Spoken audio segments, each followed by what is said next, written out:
hartosna daramang sadayana mugia hidup sakulawargi urang sadayana dipaparin kesehatan.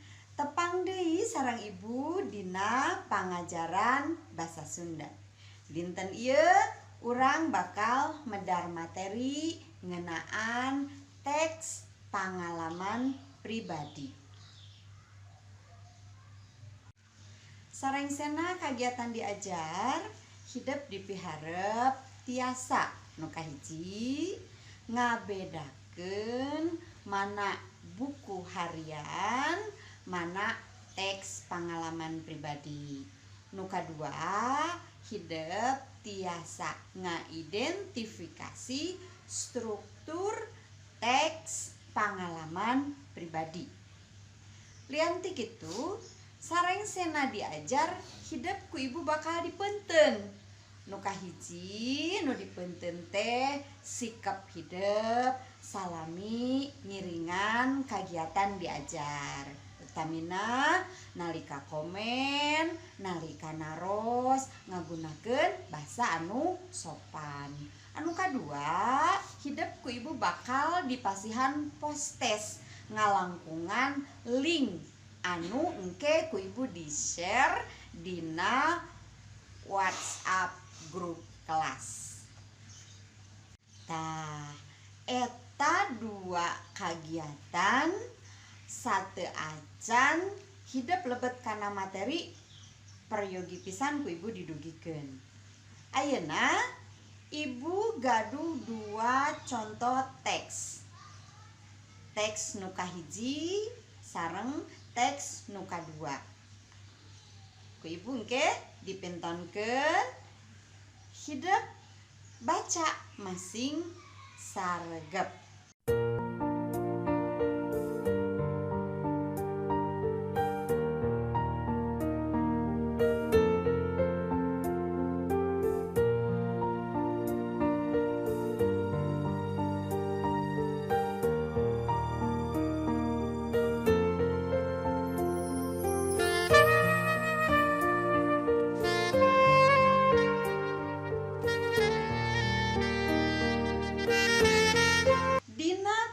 Anu kahiji pedaran teh langsung nembrakeun eusina. Tapi dina teks anu kadua aya bedana.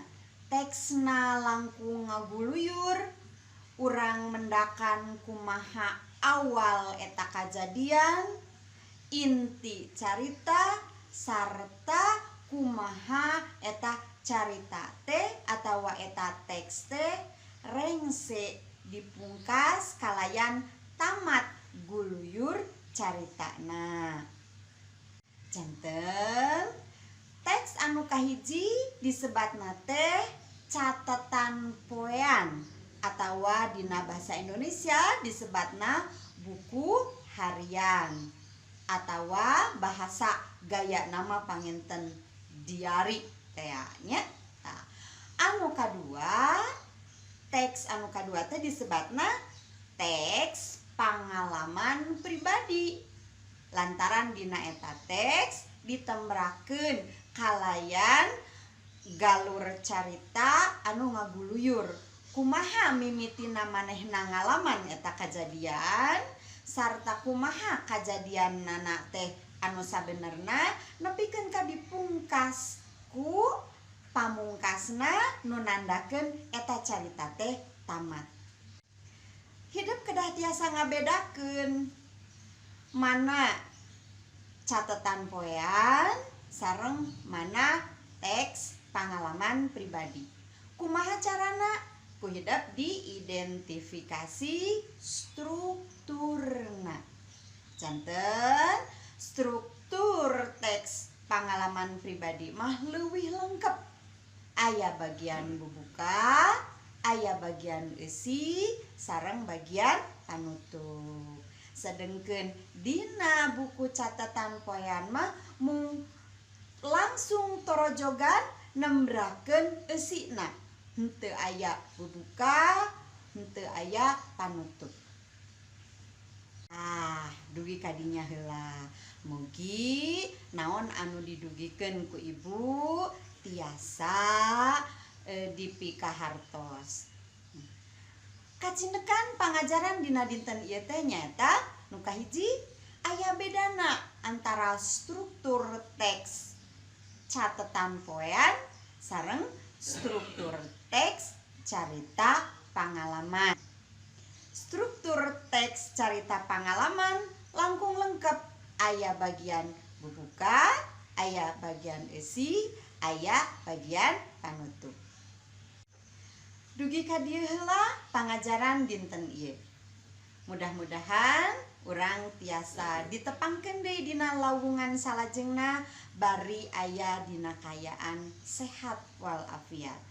Tugas ti ibu kanggo lawungan minggu payun nyaeta hidep nangtoskeun topik pangalaman pribadi anu kungsi kaalaman ku hidep. Naha pangalaman anu pikabungaheun atawa pikasediheun simpen heula dina lawungan minggon payun eta ku ibu bakal ditaroskeun kanggo bahan produk dina kagiatan lawungan nu kadua. Sakitu heula pangajaran sareng ibu dinten ieu.